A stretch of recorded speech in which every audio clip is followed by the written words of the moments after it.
Good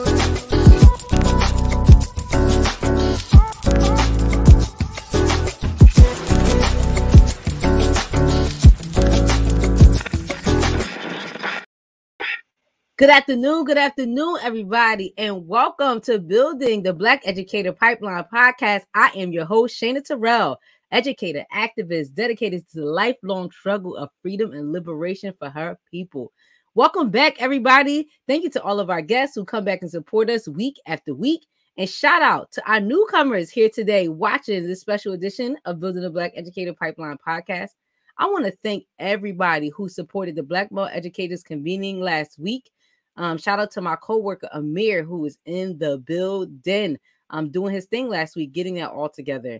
Thank you to all of our guests, everyone who did a workshop, everybody who led a panel, everybody who was a keynote. We really appreciate your love and support. Now, if you missed the Black Male Educators convening, no worries, everybody. It will be up for a purchase and a look at after November 15th. We should have it up on our website. So if you missed it, no worries, you'll get a chance to be there. But thanks. And shout out to Citizens Ed and the Citizens Ed and the Center for Black Educator Development for creating this platform to allow us to talk to real people in the real struggle, doing the real work. So today's theme is a special one because it is Veterans Day. So of course, we want to thank everybody out there, all the brave men and women who have laid their lives on the line to protect us and protect this country and protect our freedom and democracy. We love you. We thank you. We appreciate you. Today, we'll be talking about service and building the Black Educator Pipeline. And our guest today will talk about his journey from Army vet to education and the power of camaraderie and service. So today, joining us, we will have Darius McInnes. He's originally from Flint, Michigan, and is the assistant professor of literacy at Westchester University and a doctoral candidate at the University of Pennsylvania. He studied early literacy and language development, Black family literacy, and out-of-school learning. He also teaches graduate level classes at Penn Graduate School of Education and serves as a summer learning curriculum specialist at the Free Library of Philadelphia.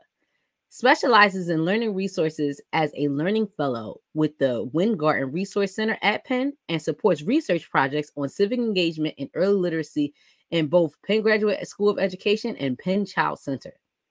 Darius is a board member of Action Tank, a veteran-based volunteer organization in Philadelphia, and volunteer reading coach with Philly Reading Coaches. Prior to coming to Philadelphia, Darius was a preschool and kindergarten classroom teacher in Washington, D.C., education pioneers in New Orleans, Louisiana, play ranger with the Homeless Children's Playtime Project, and a volunteer teacher at an orphanage in Kenya. In 2020, he was named Pat Tillman Scholar and served 5 years on active duty as an ordnance logistics captain in the United States Army. Darius enjoys reading Black historical texts, nonfiction science books, and he is a huge Stevie Wonder fan. So everybody, please welcome our guest, our very special guest today, Darius McInnes. Darius, welcome. Thank you, Shana. Thank you for the warm welcome. Thank you for having me, and thank you for everyone who's tuning in. First and foremost, we want to sit up here and thank you for your service, okay? I mean, today is a big day, and I think that a lot of times, you know, we talk about helping vets and the support that vets needs. And I think that's a really important narrative to push. But I think it'll be great for people to see how folks do life after the Army, how they can still be major contributors to our communities and still want to be. So we thank you for your service in and out the Army, brother. Thank you so much. Thank you. Thank you so much. I'm honored to be here. Honestly, it really is a humbling experience. Thank you. Oh no, thank you. So talk to us. I think everybody's like, "What? He is the assistant professor at Westchester." Well, let's rewind this. How did this brother even start his career to get into the Army? How did that journey start?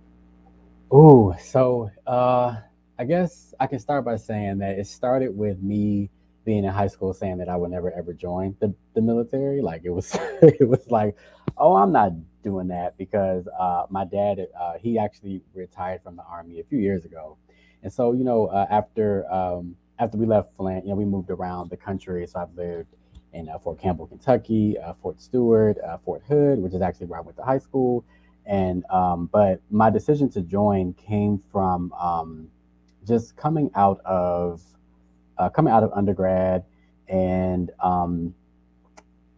honestly, just really, I wanted to give back, and I didn't know in what capacity. I just didn't see myself in the military prior to going to undergrad.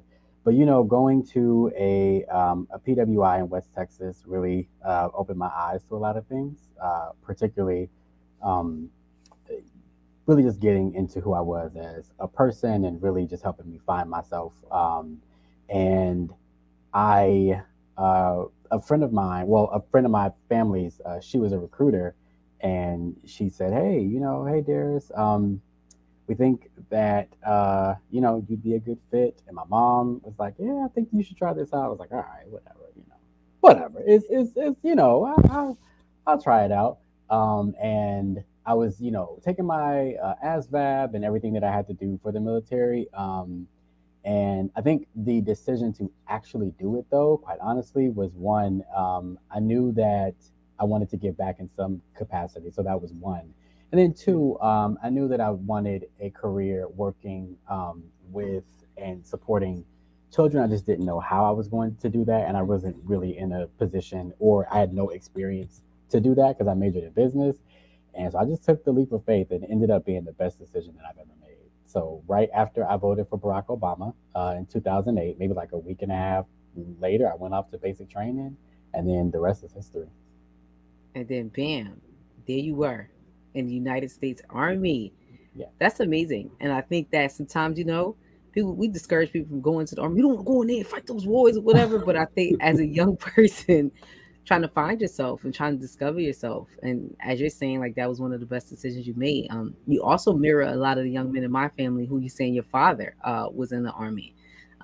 I have so many folks in my family who joined different branches. So Navy, Air Force, Army, Marine. So shout out to all my family members, Michael Fowler, Gregory Fowler, Ashanti Fowler, Marquise Fowler, Carlson Fowler, all my folks out there who were in service to this country. But again, right, trying to find yourself, trying to figure out what to do, you joined the Army. Now you were there for 5 years, correct? Yes. And Yes. then ended up being a logistics captain. Yeah. Yeah. Like I what? started What is out. it? Of course, you're like, what's that? Like, but in 5 years to like be in captainship, I think that's amazing. That's a testament to you going there and showing some leadership. Thank you. Yeah, I went in under a uh, a commissioning program called the Officer Candidate School. So if you have a 4-year degree, you can go in, go to basic training, and then after that, you do something that's very similar to ROTC or to West Point, but it's condensed, where you go to basic training first, and then you go into OCS, and then you go into OBC, which is like your training for like whatever branch you're in. So I did all that, and I mean, I'm in my 30s now, but I was like 22, and it really wasn't, I was fine then. I don't think I could ever do that again, especially going like, I think it was maybe 10, but like 9 or 10 weeks in basic, and then 12 weeks in OCS. And it was all very physical and mental stress. But Mm.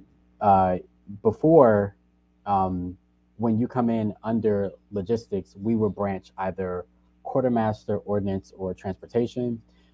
So the quartermaster officers did work with like supply and whatnot. Folks in transportation worked with vehicles, and then for people in ordnance, we kind of did kind of a combination of those things, but mainly with like the munitions. So I was an ordnance officer, and then once you become a captain, you kind of like all three of those branches go into logistics. So I just Okay. say ordnance logistics because I got out right after I made my captain. Like I just didn't want that smoke with having to manage all of that. But Yeah, but yeah, that's how I ended up doing I that. didn't want that smoke. I How didn't. was your I didn't. experience, or how would you describe your experience in the army? Um, do you feel like I know you say it was one of the best times in your life, but did you see like a really pivotal point or an experience that kind of transcended? Like, yes, like this is making me a better person. Um.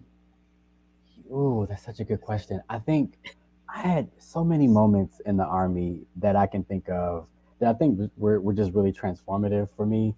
one, being an officer, like, to be really transparent with you, I didn't really know what I was getting myself into. So before going in, I was, kind of not shy, but not really, I wasn't the loudest person in the room.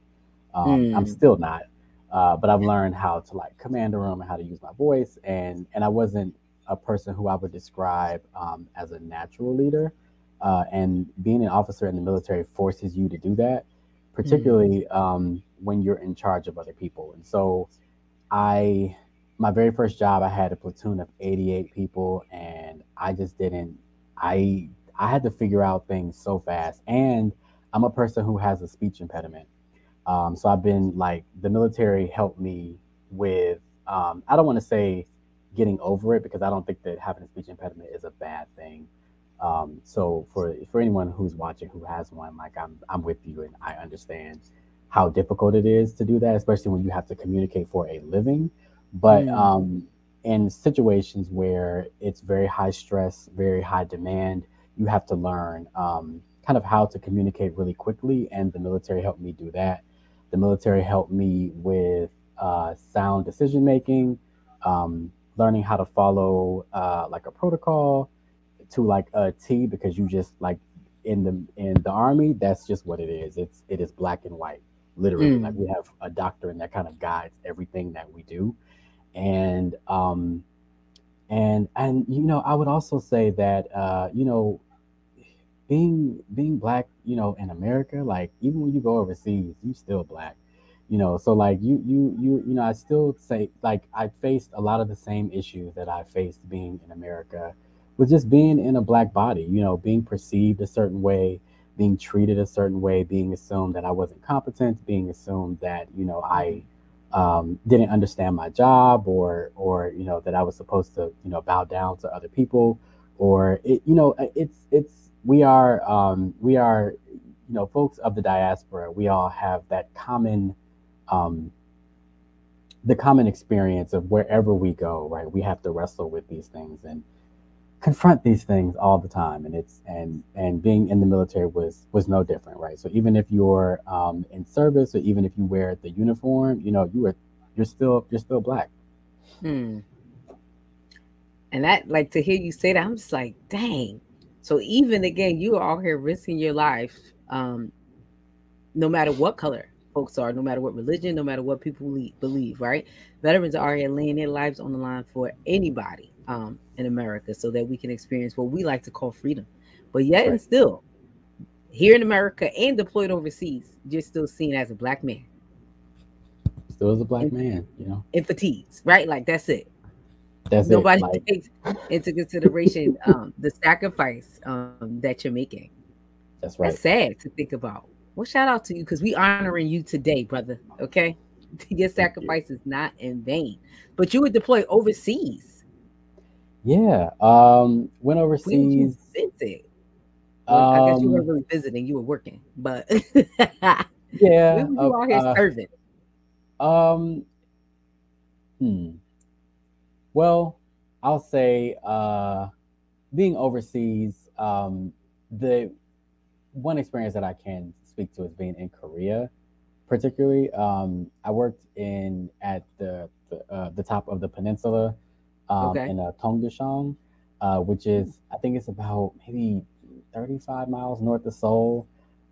When I tell you, Shayna, cold, cold. I've never experienced cold like that in my life, and it's like it's already in the peninsula. Like in some areas, you really can't even see the sun just because of like Oh wow. just the air condition and the air quality, and Yeah. it was it was my first time being overseas.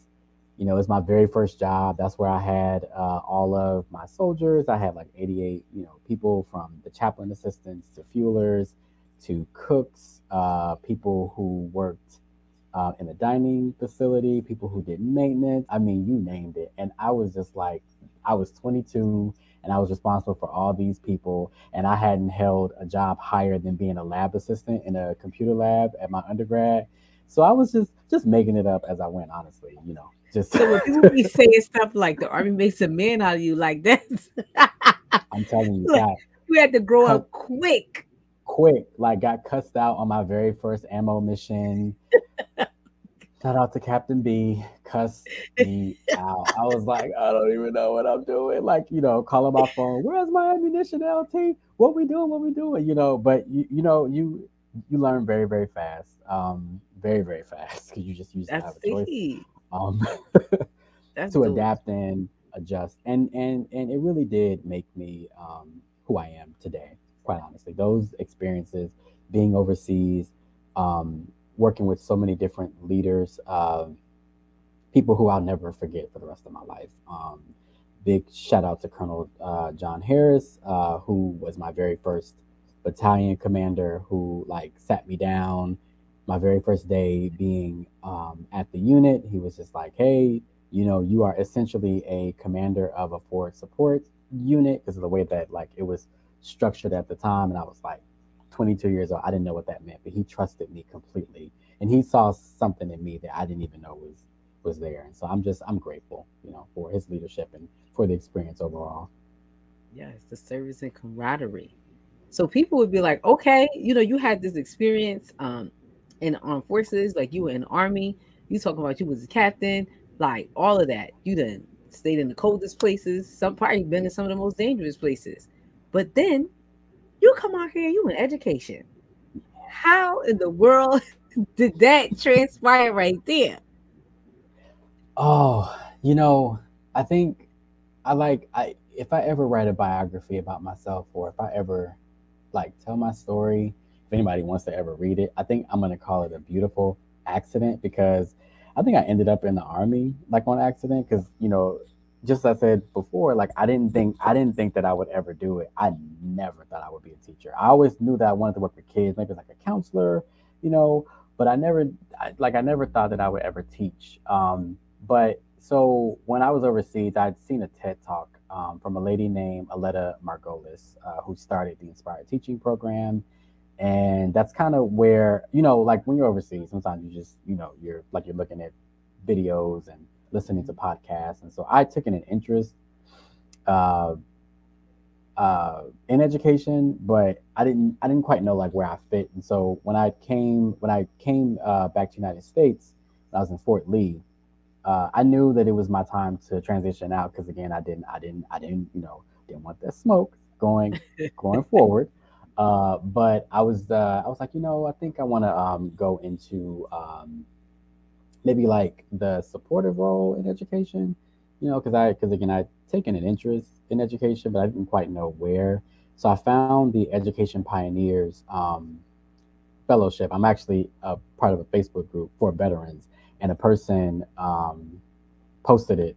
So big up to Arlandis Jones. He posted it in the group. It was like, hey, they're looking for people to go into Ed Pioneers, and within this organization, these are people who support the field of education in different facets of education. And so this one happened to be the inaugural cohort for being in New Orleans, and I just applied. Well, actually, I didn't know that I was going to be placed in New Orleans. I just applied to Ed Pioneers. It was March. I knew I was getting out in June. I was like, I don't have a job. I Okay, need a job. I maybe need to this work. is what I'm Yeah. supposed to do. Yeah. So I go and when I interviewed, I got it. I moved to New Orleans. Actually, June 10th. I got out the army June 7th, 2013. I drove from Fort Lee, Virginia, all the way to New Orleans, still in my fatigues. I packed up my little apartment, put everything in storage, drove to New Orleans, got there, and I worked with an organization called Crescent City Schools. So shout out to Kate. In New Orleans, they were doing a turnaround of one of the schools there, the Paul Haben School.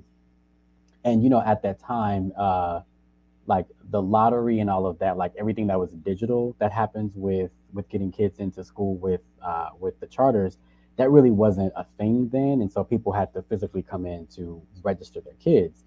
And so some of the kids were waiting around, like while their parents were registering them.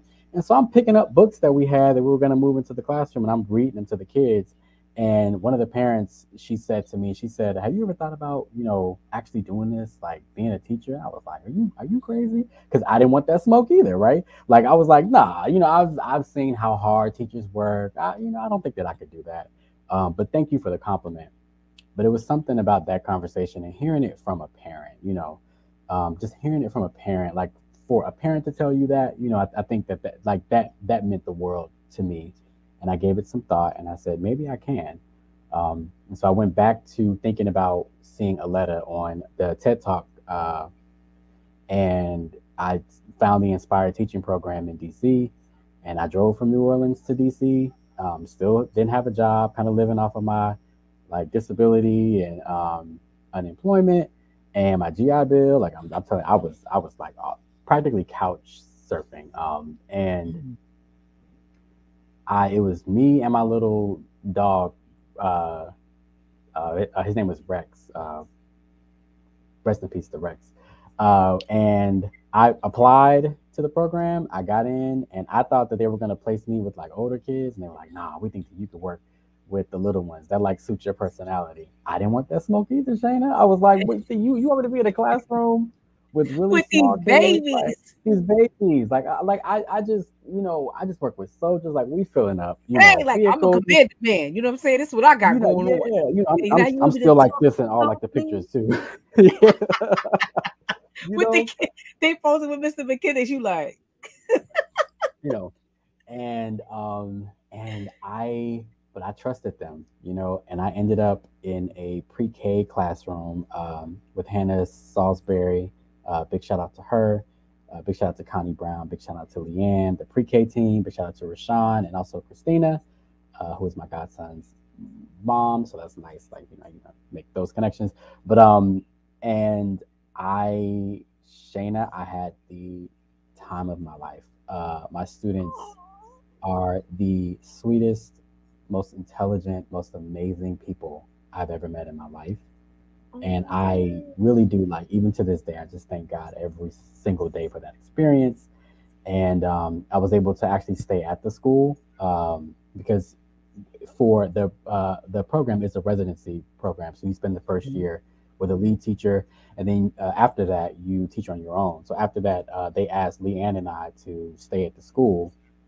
She and I taught together, and they called, they used to nickname us like the dynamic duo. She's one of my very best friends. I love her. We still like in touch today, and we had a chance to teach together, and we made magic. And then after that, I got to teach 3 year olds, and then 5 year olds. Big shout out to Aisha and Adriana and Paige and Shayna. It was the best job I've ever had. Even after like I retire from whatever, like my path takes me next, like my next beautiful accident, wherever yes. life takes me next. I think I'm going to retire from that and probably teach like pre-K or preschool until I'm called home, because that was the happiest I've ever been in my life.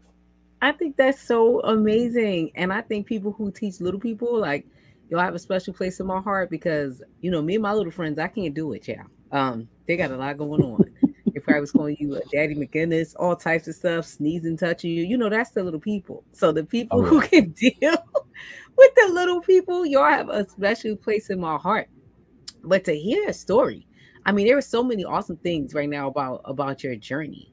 Just one, the decision to go into the army and do that. But your thank you. story post army is very similar to a lot of our veterans. How you were living off the GI Bill and your disability and unemployment.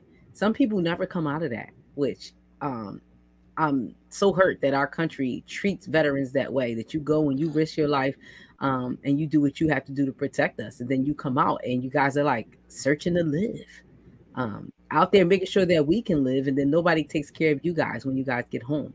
So I'm super thankful that you were able to get up out of that. But then even more thankful that you saw it fit to be a leader of children and that you saw it fit to find a place in the home in education with our students. I feel like that's amazing. Thank But you. then, I stopped and think, and I'm like, so when you were in the army, that's a different kind of warfare. But you It come is. home in the classrooms, our children are facing a very serious type of warfare.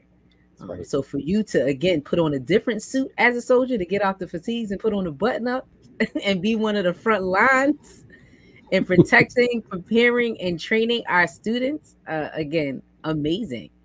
Thank you. So You know, Go ahead. I was gonna say one of the things that I always joke with people is saying, and it's not quite a joke. I'm actually like low key serious. People ask me, is it harder to lead soldiers or teach small kids? And I'm telling y'all, the smoke I didn't want when I was a soldier, I think I would have taken that over teaching small kids. It is the hardest thing I've ever done in my life, bar none. But it's also the most rewarding too. Rewarding. I was gonna say the reward in teaching is sometimes greater than the risk. Whereas I can understand how training soldiers, you like in comparison to the job is easier, but the reward is nothing like it. Sometimes to see young people learn to grow and to build these bonds and relationships. What do you think you learned in the army that prepared you for a career in education? Oh, I think, wow. Uh, And I'm Many I'm, I'm things. posing that question because I think a lot of again, right? We have these skills that are so transferable, and we don't see that because a lot of people will look at like, how do in the world you came from being in the army now you a teacher? Like, how are Yeah, those skills transferable? But I completely believe that they are. yeah. I think one of those. I think the skill that probably stands out to me the most is just the criticality involved. To lead Mm, soldiers, you really have to know who you are as a person. You have to know your limits. You have to know what pushes you. You have to know what breaks you down. You know what you can handle, what you can't handle, and you have to be very, very, very cognizant of the ways in which your leadership and your decisions affects other people based on like your own emotions and and I think for me being in the army and being and like learning how to lead soldiers, I had to be very aware of my own deficiencies. I think that it's great to be cognizant of our strengths and where we shine, but I think in that line of work, you have to be very aware of where you need support and where you need help. And that's mm, where my soldiers came into play. That's where my leaders came into play. My NCOs came into play. They came in and they helped me in so many ways. And I think going into education, I think that same um, that very critical lens of yourself, that humility, that knowing your strengths. Like I'm a very personable guy. I'm a very fun guy. I have a very inviting personality. So it's great to know like my strengths, but I also had to know my weaknesses. I also had to know that I had to realize that one, it was very hard for me to accept help from other people. mm. The military broke me out of that, and I'm still learning that now, even today, like how to accept help from other people, and how to be vulnerable with other people, and that helped me out a lot going into teaching, and also Shayna, finding the the courage to say no, Mm. because in the military you can't do everything. You just can't. It's a job where it's robust for a reason. There are many Mm. people to your left and right for a reason, and all of us have to work collectively for the mission. I think that's even more so evident in education, because it really does take a village, and it takes you have to really you have to rely on a whole host of people, right? Like to to really help and support our kids, Yep. from the families to people in the community to the veteran teachers in the building to the folks who are in nonprofits who are doing the work to bring some resources and folks into our school, the people who produce the literature and the research that we're looking at to help. I mean, it really is a team effort. So I think that going back to that camaraderie that you were talking about before, that really plays a big role. I think another thing that helped me out in the military was really just, I mean, as cliche as this may sound, it's being adaptable. I think in many professions, I think we talk about adaptability as just like responding to like crisis, right? Or Hmm. responding to like when things go awry. But I think you also, and especially in education, you have to be adaptable for good things too. Like it's not just enough to help a child, meet the benchmark, right? Like you have to be adaptable to help them reach beyond that. And so that is, seeing their potential, but more importantly, you giving them the inspiration for them to see it for themselves. So Yes. I think that that's something that helped me out too. Yeah, I mean, you hit on some really great points that are transferable. And I definitely think your experience in the Army laid the groundwork for that.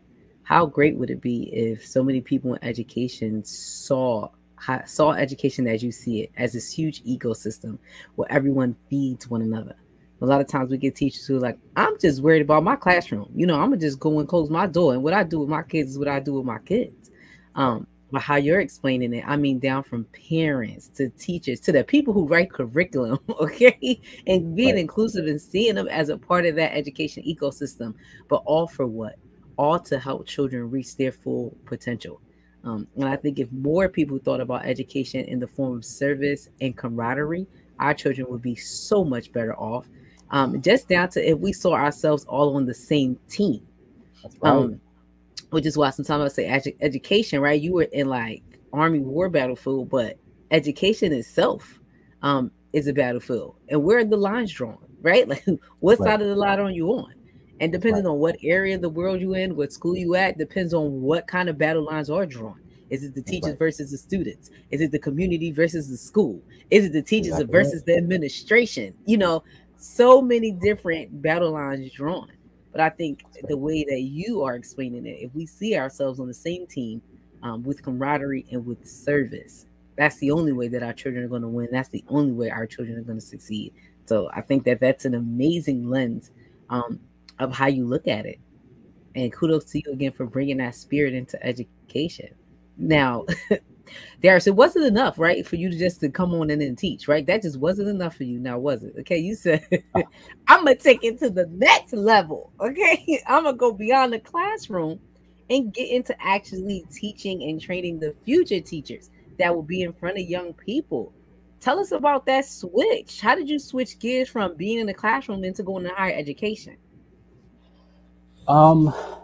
Oh. So again, everything in my life just happens by accident. Like I don't, I don't really plan. Yes, I mean, Mr. you Beautiful know, accident out here.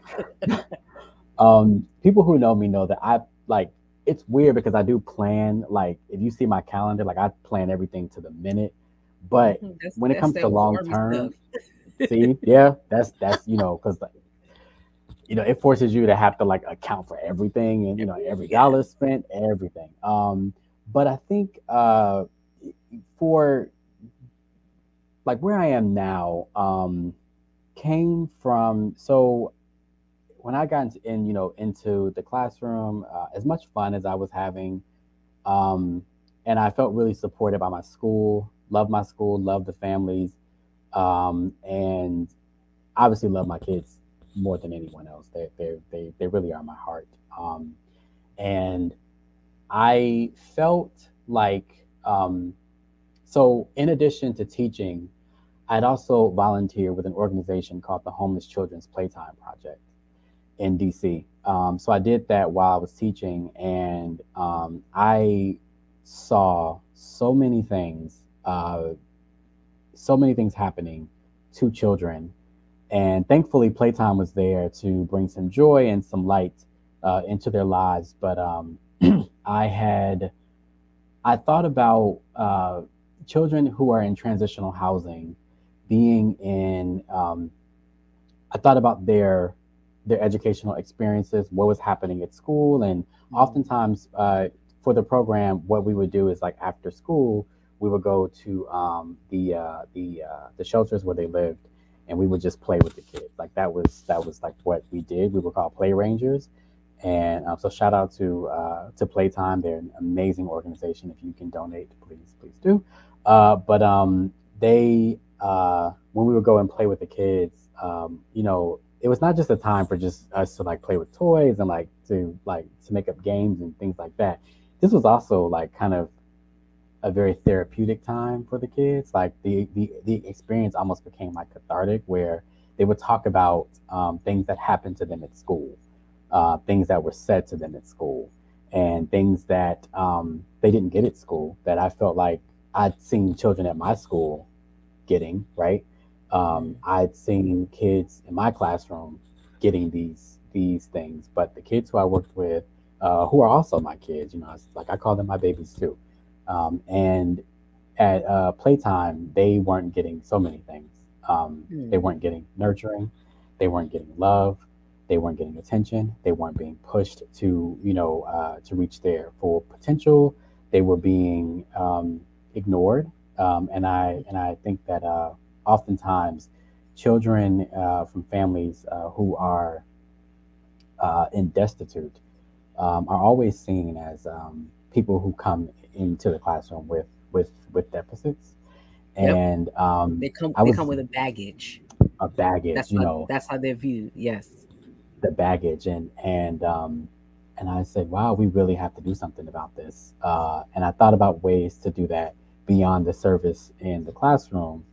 And so I applied to doc programs for education to do that because I wanted to use research and bringing folks around, like from the community and folks in higher ed and just folks all over the place to build a team, right? To build that camaraderie, to make these experiences better for them, and also just think about my own kids, because I wasn't a perfect teacher, and so I wanted to also think about how I could use that experience to like reflect on my own practice and think about the ways in which I could have improved it for myself, and also to see more men who look like me in education because there were just Mhm. not that many of us. There still aren't, and so thank you for building the Black Educator pipeline because this work is still relevant. So I applied to grad programs. I ended up here in Philly at Penn, and there here I just began reading and reading and reading and discovering things. And my intention actually wasn't even to go into higher ed. It's so funny. My intention was actually to I wanted to go back into the classroom and to work from that, like through that lens and that vantage point, to bring in Mhm. different people together, and to create some new opportunities for the kids who I'd worked with at playtime.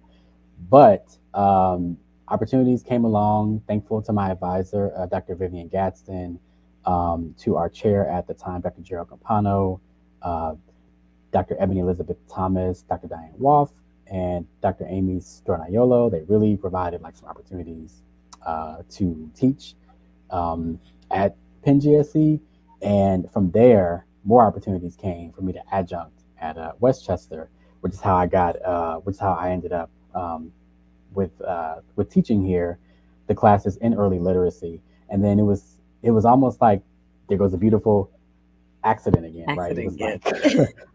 like people in this context really want to hear what I have to say. Because when I was a classroom teacher, folks don't want to hear what you have to say, right? Like, they're so busy blaming you for things and so busy Mm. like chastising you and trying to make you feel like you're the cause of, a whole host of like systemic things that are happening around the country. But for some reason, when you're in academia and you're standing in front of college people, people want to hear what you have to say. And so Mm. I said, you know what? I'm gonna keep the same mentality, the same energy. And this time, this was the smoke that I did want, right? Like I didn't want the smoke before in the other areas, but this was a hill I was willing to die on, Okay. because I had seen so many things happening to Black children, just not even in D.C., but also even when I was in Fort Lee, because I volunteered at some schools in the Petersburg area that were failing, and I mean those like the kids there, they were experiencing the same things. And so I said, if one way to do this is to prepare people um, to go into the classroom with the mindset of one, dismantling the deficit perspectives of kids, Yes. particularly for Black children, to Yep. go in with the idea that you're going to learn from your kids just as much, if not more, right, than they learn from you. We have Mhm. so much to learn from children, their ideas, their creativity, their brilliance, everything that they bring into the classroom. If I can do, if I can have a class where I inspire people and encourage people and push people to see the best in Black children and to help Black children bring that out into the classroom and to cultivate a space where they feel seen, they feel heard, they feel loved. Everything that I've seen the kids where I volunteered not having an opportunity to do that, if I can do that in my classroom and then inspire them to inspire people in their buildings, right? Their colleagues, the people who they'll be working with, to see the light and the love and all the warmth and the greatness that our kids bring in into a space. I I love felt this. like, that was a new way for me to take this journey even further. And I don't know where it's going to go from here, but I'm hoping that my dissertation research can kind of help me figure out where the next phase is going to go. But every mission that you take on, right? Like every space that you're in, it's the same thing. Number one, it's always a beautiful accident. But number two, it is always a theme of camaraderie and service and bringing people together and bringing services together and bringing resources together. Again, at the heart of it is to benefit the lives of children. You brought us two very interesting points that I would love to expand on. One, this difference of being in a K-12 space and being a K-12 teacher, and the not necessarily the opposite of that, but the parallel to that of being a professor where you're a teacher in the collegiate space and how differently people are treated. What's so interesting about that point, we talk about this a lot in this space here with building a Black educator pipeline, is a lack of accountability that's placed on universities. Right. Teachers come into these spaces, right? And they get, like you said, blamed for everything from, I don't know, from what to what, right? The children need this and you didn't do this, X, Y, and Z. But yet they're coming from a place that we trusted, or the expectation was not even trusted. We gave you our money to train teachers to be put Right. into the classroom. You're the producer of the teacher. Right. But there's a strong lack of accountability in the higher ed space. And to hear you say, like, when I became a professor, this was the time people wanted to hear me. When I was a teacher, people didn't care. It was like, shut up and do your job. But nobody says shut up and do your job to higher ed. Everybody says continue to talk that rhetoric, even though you your levels of production and training are outdated, old, and frankly just aren't relevant to today's practice and how we should be treating children, especially Right. Black children. So That's right. that your whole experience, I think, in that realm was like super interesting and stamps what we've all been seeing, facing. Like teachers don't get enough support, and higher education doesn't have enough accountability That's right. placed upon them for teacher training, because they have to do better. In schools, Absolutely. parents, communities, we have to do a better job of supporting our teachers and loving up on them. I That's mean, it. because I mean, if we think about it, even in terms of right now, we talk about service in the army. Lives are at stake, right? People think about that in the very literal sense because war is war. People don't think about that in the literal sense when we're talking about children. That you have to hold the higher institution accountable because we're producing people who aren't ready to protect children in the right way of servicing them, and not just because Right. they don't want to, they're not Right. prepared. So again, if you were in the army, that would never be allowed to happen. They would never allow you to go out to war and shoot guns, and nobody taught you how to do that. They would never allow you to go out on a tactical mission and not know, whatever tactical procedures that wouldn't happen. But we're Exactly. allowing teachers to be in the classroom without proper training to be able to That's right. efficiently do their job. And that's poor. That's sad. So I appreciate you like pointing out the whole difference in that in your Thank you. experience, because I think Thank it's you. I important. think. I think that teachers right now are listening to like, yes, right? Because Thank you. people don't speak for them.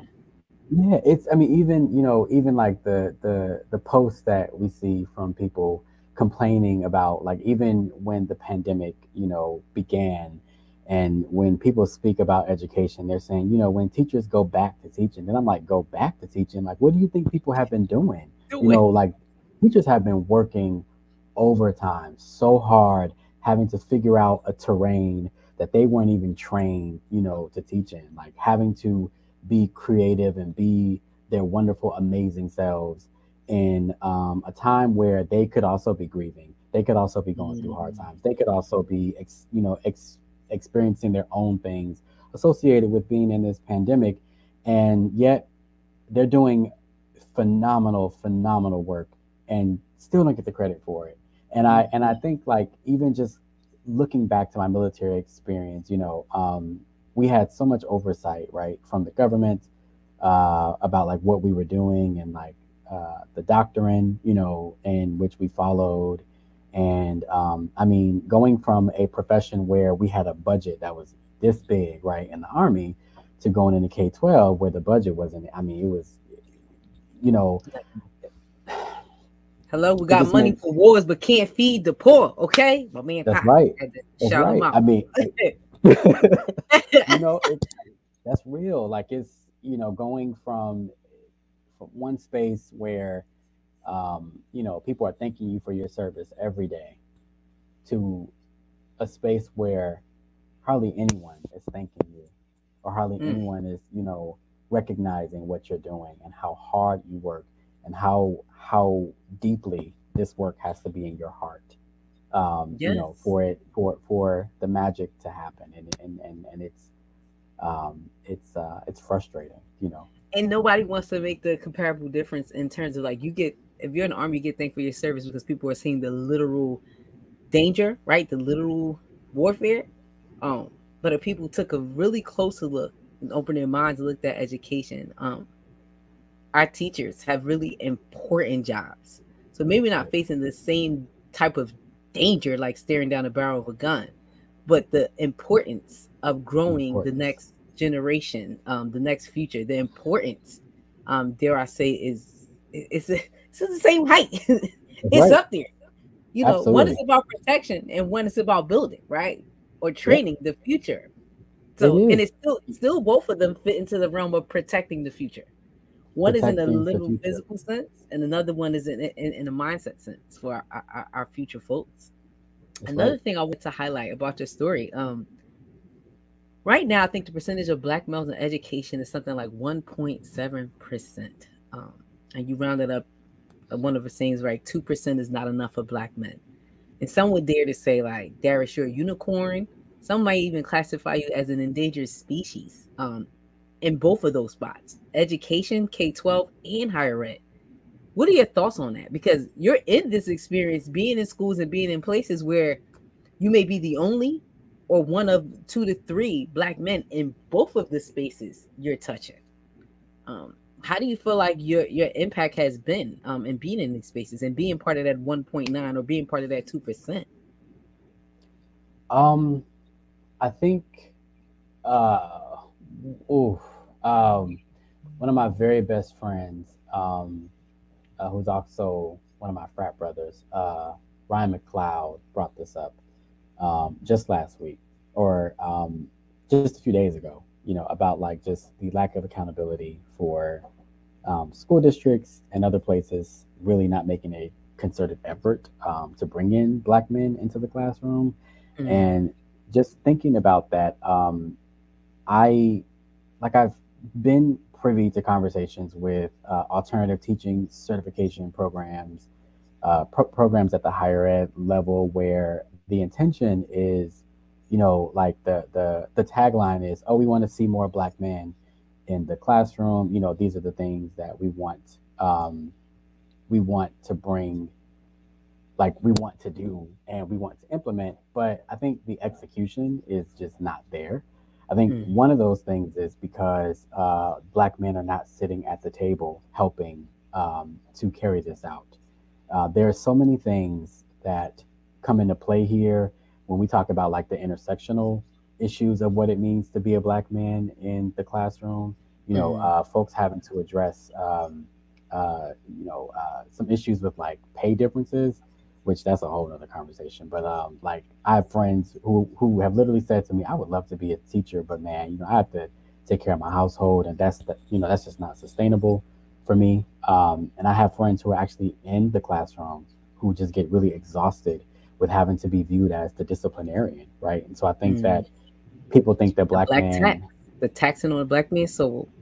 black, the black tags going into the classroom thinking that our job is to be these big disciplinarians for black boys, rather than like than figures of love and inspiration, and like folks, and for black boys to see themselves into the classroom. I think just the notion that somehow we're supposed to be these people who go into the classroom and crack a whip or something like that, and I think that in and of itself is a deterrent for people, because we were once black boys too, right? And so uh, if we go into a space where out the gate people are saying to us like our students are a problem, right? And you are the solution for it. I think can we stop at problem? Like can we just a hard pause right there? Yes. Like whoa, no, they're not a problem. Again, that deficit mindset towards our children. That's it. It's like, well, I think the opposite, right? I think that our kids are amazing and they are, and they deserve our very best. And to see, I think changing that just out the gate, right? Just the expectations of us going into the classroom to be these disciplinarians, and then the rollout of this, right? Like if you have a bunch of people who are not who don't understand the issues that black folks go through or the barriers that we have to get to the classroom. Big shout out to my friend Tina, who does research on one of those barriers being tests that folks have to take. The praxis, is that Tina Hubbard? I think that's her last name. Tina Fletcher, Tina Fletcher. Yep, yeah. I know Tina Fletcher. Big shout out to Tina Hubbard though, and like Tina does work on this right now. Like she's in the ed policy department at Penn, and she's doing some research on this and how to get black men into the classroom. True. And I think that I just feel like I think the last part of that from my personal stance is that I think so many people think that it's a very simple solution, and I think that in and of itself is an issue because this is such a multifaceted, complex, incredibly hard issue on so many levels that to think that a tagline or a motto or like a sentence on like a website is going to fix that. I think that that's an insult to our black babies. That's an insult to them. Yeah, and what you're speaking really about is do the work, people. Okay, do the work. Yeah. Diversity statements are great. We appreciate the verbal support, but we actually want the verbal commitment and the physical commitment to diversifying this teacher pipeline, and showing some equity and doing a better job of getting black males interested and supported once they reach a pivotal piece of being in the pipeline. So shout out to you for seeing that. Like, come on, we need y'all doing this work out here. And shout out to you as well. Like, think about how many of these organizations should be bringing you and all the work that you do into these conversations, right? What have you learned? What can we learn from you? What can we take from all the work that you're already doing, right? What can we glean from this and go forward to really make this pipeline real? Yeah. And there's a lot of ways and a lot of things we're trying to do to like lift this up, and we're trying to move in the spirit of you, camaraderie, support, because it's going to take a coalition. It's going to take a group. Like you said, this problem is very difficult. It's super hard when you're out here trying to do years of systemic oppression and policies, right, that have created the tearing down of the black teacher black pipeline, right? Because being in research and doing this work, like black people have a long history and tradition of teaching well of black pedagogy and raising up our own. But a lot of stuff was done to be destructive and tear that down. But it's going to take a coalition of us to build that right back up. That's right. I want to take a pause right now. We have a segment of our show that we call Thank a Black Teacher.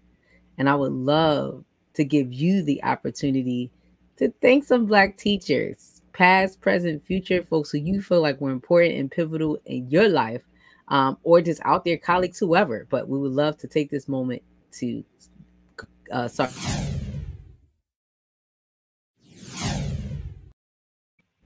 All right, so who would you like to thank? Oh, first giving a huge shout out to Mr. Central Hicks from Shoemaker High School. He was the very first Black male teacher I've ever had. He was my speech teacher as a person with a speech impediment, as a person who didn't like to talk in front of people, and as a person who never saw another Black man in the classroom. He was, I mean, just monumental in everything. And, he planted seeds long time ago, like for inspiration, for confidence that didn't grow until, decades later. But I really want to give a shout out to him. I want to give a shout out to and a thank you to Miss Connie Brown from the Inspired Teaching School. She is such a giving, sweet, nurturing, creative, fun, wonderful, like all things. She helped me in really hard times, and I can't thank her enough. Anyone who has been at the school knows who Connie is, and she is just Miss Brown is the bee's knees. Big shout out to Miss Sybil Bolden, who was also at the Inspired Teaching School. When I moved up from preschool and pre-K to going into kindergartens, they're two different worlds, different materials, assessments, teaching styles. She really held my hand, and she really gave me tons of inspiration, tons of ideas, but also trusted me to do this work on my own. Huge shout out to my frat brothers who are also teachers, who inspired me so very much. Big shout out to Jason, to to Jeremy, to Marquise, my LB, to Marlon, to Andrew. And I'm sorry if I'm missing anybody. And what's All your of you friend? You guys. can shout your friend out. What's your friend? Big shout out to Alpha Phi Alpha Fraternity Okay. Incorporated. Incorporated. And also want to shout out my friend Latricia Whitfield, who has been my rock in my program. She has taught throughout the elementary level. She is one of the most amazing, most intellectual, most gifted educators I've ever been fortunate to know. We talk about like camaraderie and community, and it's just a whole host of people who really helped to build my confidence, to build my inspiration, and to give me the sense of purpose for helping us dismantle the deficit mentality that folks have for Black kids and to move in a better direction. So, big shout out to all these Black teachers. Yes, thank the Black teachers. Give them their flowers while they are here. If you are watching today, please don't be shy. Thank a Black teacher in the comments. Please like and share, but put your Black teacher's name in there. Hashtag thank a Black teacher. Shout out to everybody out there doing that work. One final question, then we got to go to wrap. But I would love to hear about this because this is also I think a major part of the work that you do. We talked about it like in general, but why do you think literacy is so important for the Black community? Hmm. Um, I think literacy is important for the Black community because Blackness is so absent from education. Blackness is not lifted up in education. Blackness is not revered and it's not celebrated in education. And I think that one of the functions that literacy does, like outside of learning how to read and write, but it's also to read the world and how we see the world and and how we see others within the world. And I think that one of the functions of literacy and why I'm a literacy scholar is to help folks reimagine what it means to take up culture and life within our context, right, in education. So the books that we choose to read, the ways in which we take up and we uplift other folks' languages and their dialects across the diaspora. And I think that that literacy is also important for our community because I think that it is a prime way for us to think about how our children see themselves in the classroom, how they see themselves outside of the classroom, and how they see themselves beyond the classroom. So I don't. I'm a person who pushes back on the narrative that our kids are underachievers. I'm a person who pushes back on the narrative that our kids can't. And I'm a person who pushes towards a narrative of Black kids don't have work to do. We have work to do to serve them so that Mm. they can get out into the world and be their best selves. So that means changing the deficit mind frame. That means being intentional about supporting and nurturing and loving them and helping to cultivate a space where are they are supported in every way imaginable, mentally, physically, emotionally, and academically to thrive. So that's where I think the scope of literacy lies at the bare minimum for our community. This is the bare minimum. Dope. Listen, we are at times. I would love to give you the space to just have a final word with the folks that were out there watching and supporting today. I want to say thank you all for everyone who has been here with us today. Thank you to Shayna and her team for allowing me to come and to talk with you all today. Big shout out to all the veterans. Happy Veterans Day. Huge shout out to all of the teachers in higher ed, in K 12, in early ed spaces. Big shout out to all of you. And big shout out to everyone who wants to see these narratives about Black children being dismantled and all of us moving towards uh, a framework and a perspective that uplifts and loves our children as they deserve. And again, that's just the bare minimum. There's so much work for us to do. So thank you all for joining us today. Yes, so we want to give a major shout out to Darius for joining us today, for being the beautiful accident on our show today.